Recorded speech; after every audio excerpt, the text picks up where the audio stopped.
The reason the Chancellor and the government as a whole are under pressure over fuel bills is the size of the price rise that is coming down the track. The price cap is expected to rise by at least 50%, taking the average bill from around £1,300 a year to around £2,000 a year. Now that's going to affect about 60% of families and households in the country who are on the price cap. But it's going to be particularly acute for those on low incomes or in need of support. And I'm very grateful that Gary and Natasha at Waterhouse have joined us here. We're outside their home in Lincolnshire. And just very quickly, Natasha, you had a medical condition that has set the family back. Just explain what happened. In 2017, I was diagnosed with a tumour on the spinal cord and subsequently reduced my mobility.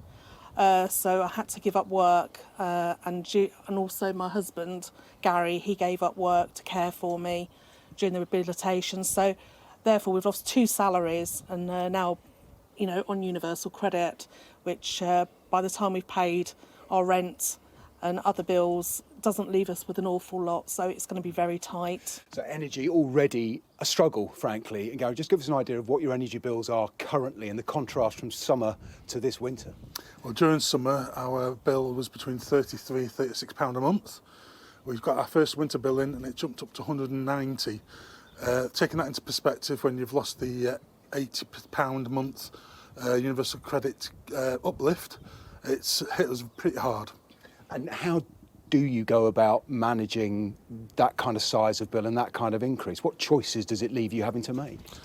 I'm having to choose between paying rent, buying food or paying for the heating. And when I've got priorities such as electricity that's on a meter that we have to pay for, it doesn't give us any manoeuvrability at all. And Natasha, your condition means you need the warmth, don't you? I need the warmth for my legs.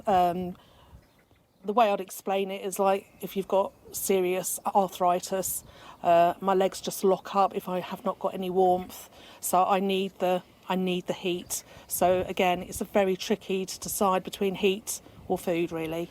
You receive the warm home allowance as it is, which is £140 a year. Yeah. As this could go up around £10. Would that make a difference?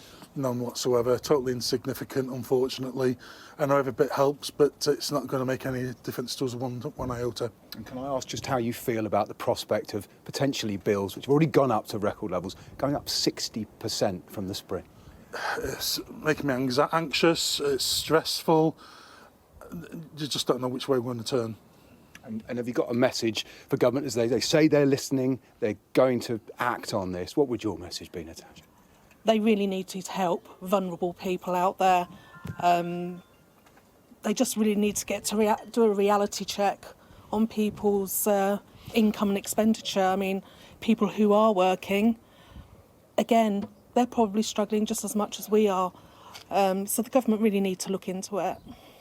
Okay, thank you so much for talking to us. It's giving us a real insight into how much of an impact energy price increases have already had in the last year and are going to have. And the challenge for the government is they say they want to help those most in need. And that, of course, no one would argue isn't necessary. But the scale of these price rises means that all sorts of families, all but the most affluent, are going to feel the impact of the price hikes that are coming in the spring.